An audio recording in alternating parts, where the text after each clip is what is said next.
Hai, welcome back to Cikgu Ed Channel. Okey, untuk video kali ini saya buat khas atas permintaan rakan-rakan yang meminta saya menyediakan satu video tutorial bagaimana menggunakan Google Meet untuk menjalankan online class.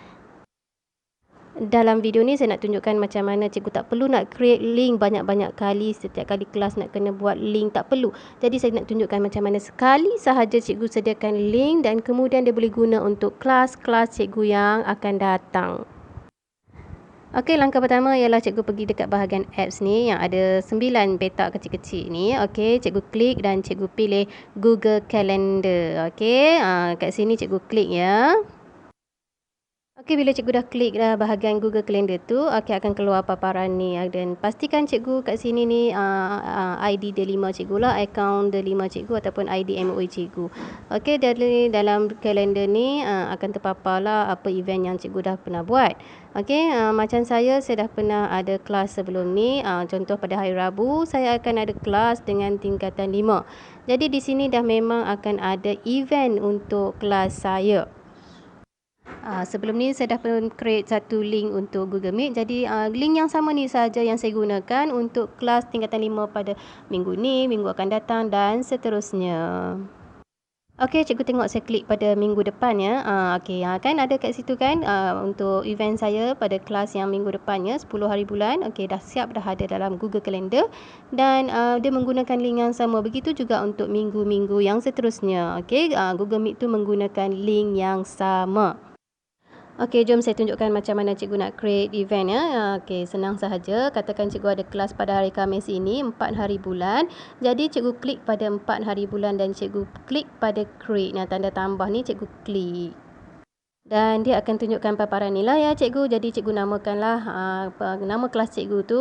Contoh kat sini saya bagi online class form 3. Okey, online class form 3. Yang ni saya bagi contoh sahajalah ya cikgu. Okey, cikgu tulis. Okey. Kemudian cikgu setlah masa kat sini pukul berapa kelas cikgu. Katakan pukul 9. Okey, saya pilih pukul 9 pagi dan berakhir pukul berapa. Contohnya pukul 10.30 pagi. Contoh ya, contoh. Okey, macam mana nak pastikan kita boleh guna event yang sama ni untuk minggu-minggu yang akan datang.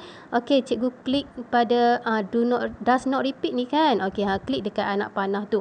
Okey, dekat anak panah tu cikgu pilih untuk weekly on Thursday. Okey, kan dalam jadual kan kita akan setiap kali Khamis tu akan ada kelas dengan kelas yang ini. Jadi kita klik untuk weekly on Thursday. Okey, dekat add guest ni ikut cikgu lah. Okey, sekarang ni saya nak tunjuk. Okey, cikgu klik pada add Google Meet video conferencing. Jadi Google akan create satu link khas untuk kelas yang ini. Okey, nampak ni. Okey.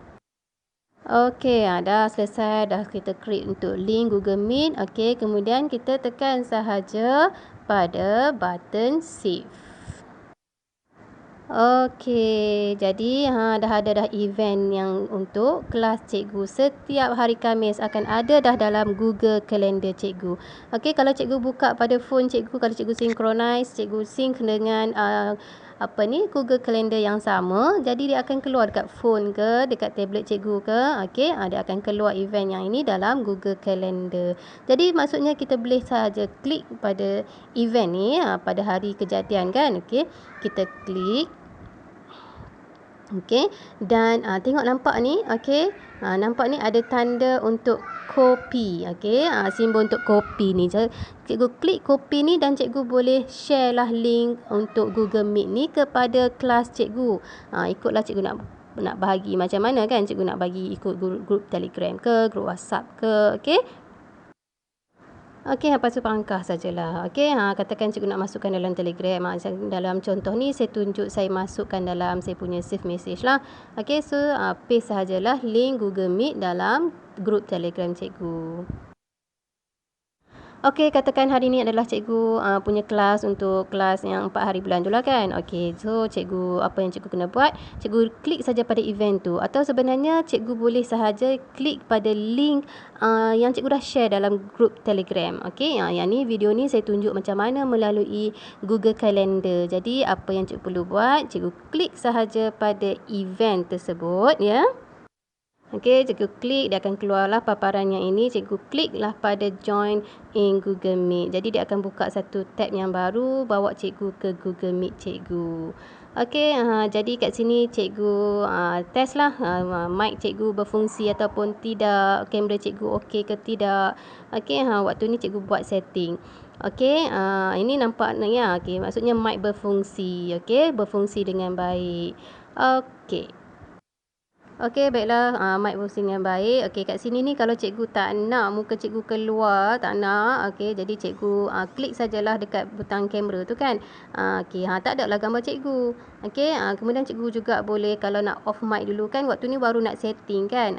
Jadi cikgu boleh off dulu mic. Okey, Okey, baiklah langkah yang seterusnya nak kena buat apa? Cikgu klik pada join now. Jadi cikgu akan masuk dalam cikgu punya Google Meet.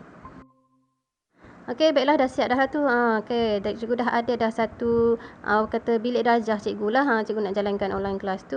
Sekarang ni baru ada seorang sebab sekarang ni cikgu baru tengah duk setting. Okey, Okey, yang ni saya tunjukkan macam mana cara anak murid cikgu masuk lah. Dia akan masuk melalui link yang cikgu dah bagi tu kan. Dia klik link. Okey, katakan sekarang ni dia tak menggunakan ID MOE ya. Dia menggunakan Gmail biasa.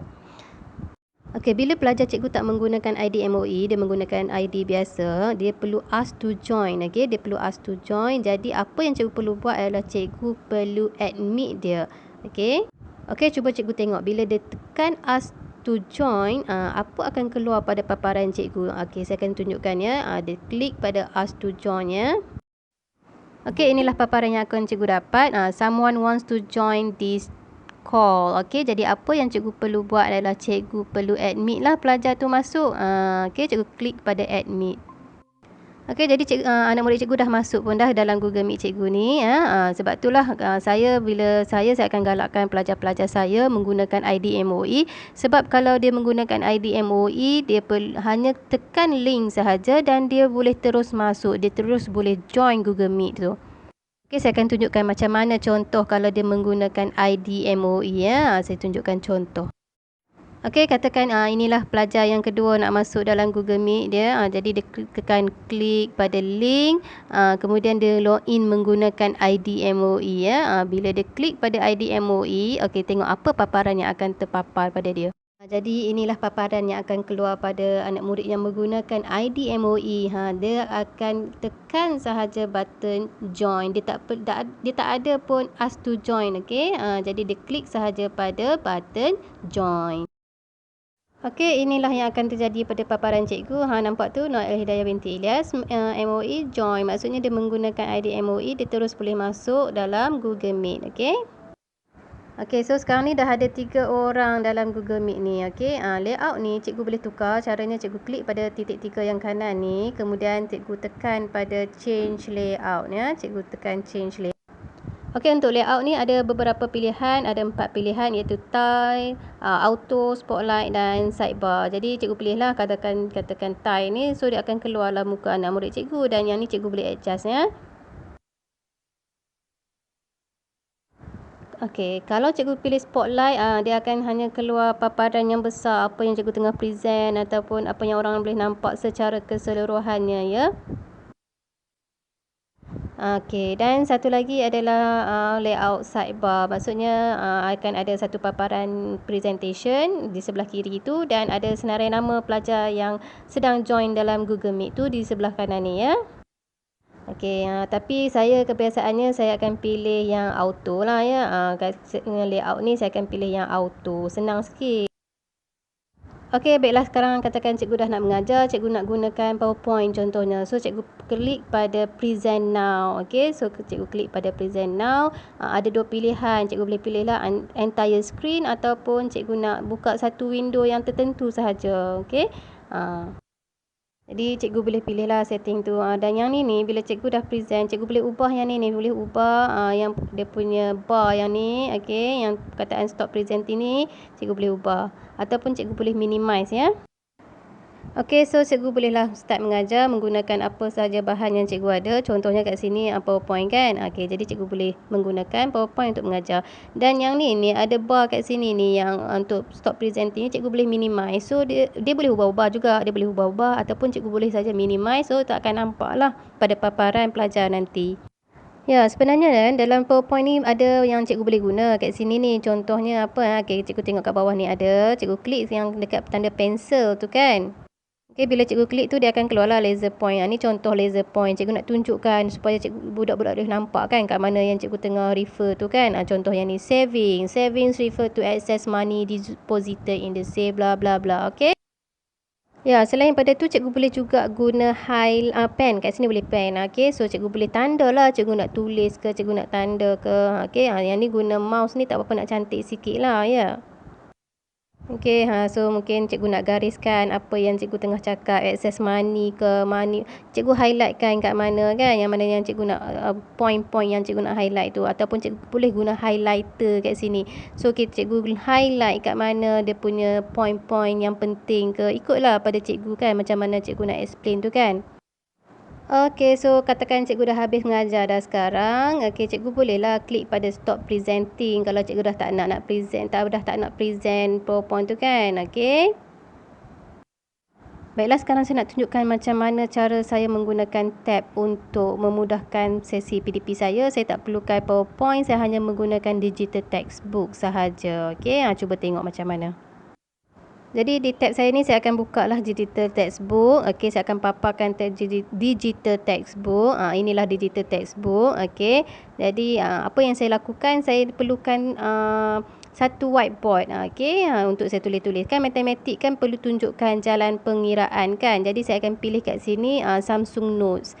Okey, bila saya pilih Samsung Notes ni, okey, saya pilih yang new ni kat sini. Okey, kemudian apa yang saya buat ialah saya akan buat satu split screen. Okey, macam mana buat split screen? Okey, cikgu tengoklah kat sini. Okey, klik dekat main saya adalah textbook, jadi saya akan buat setkan split screen ni pada textbook saya. Dan satu lagi saya akan buka lah Samsung Note saya sebagai saya punya whiteboard untuk saya tulis-tulis, untuk saya menulis, untuk saya tunjukkan pengiraan dan sebagainya. Okey, contohnya apa yang kita nak belajar hari ni ya. Okey, contohnya macam ni lah indices ni kan. Okey, jadi contohnya saya tunjuk kat sini yang kita nak belajar hari ni indices. Okey, square n roots of a equals to a power of 1 over n. Okey, bla bla bla, saya tulis dan saya explain pada pelajar sambil bercakap. Dan boleh tukar juga warna pen ataupun kita nak tukar saiz marker kita ke. Seronok tau guna teknik sebenarnya. Okey, seronok sebab cikgu boleh conteng-conteng tulis-tulis macam kita duduk mengajar dalam kelas kan. Kita suka tulis kat whiteboard tu. Okey. Contohnya ni x cube equals to apa-apalah, dan kita boleh padam. Kalau kita tak nak tu kita padam. Okey, itulah seronok kan bila dah ada tab ni, sangat memudahkan kerja cikgu. Cikgu nak mengajar, cikgu tak perlu lagi nak sedia slide PowerPoint. Okey. Okey, jadi itu sajalah saya punya perkongsian untuk video kali ini. Okey, jadi kalau cikgu ada masalah apa-apa, boleh saja cikgu tanya saya dekat sekolah ke, okey, ataupun cikgu telegram saya ke. Okey, kalau dah habis kelas, okey, lupa pula. Kalau dah habis kelas, cikgu tekan sajalah dekat sini. Okey, dan satu lagi, sebenarnya cikgu boleh record. Yang ni saya record. Jadi sekarang saya stop recording. Okey, kalau cikgu nak record tu, cikgu masa awal-awal masuk setting tu cikgu record siap-siap lah. Okey, supaya cikgu tak terlupa. Okey, jadi itu sahaja. Jangan lupa like dan subscribe saya punya channel. Okey, bye.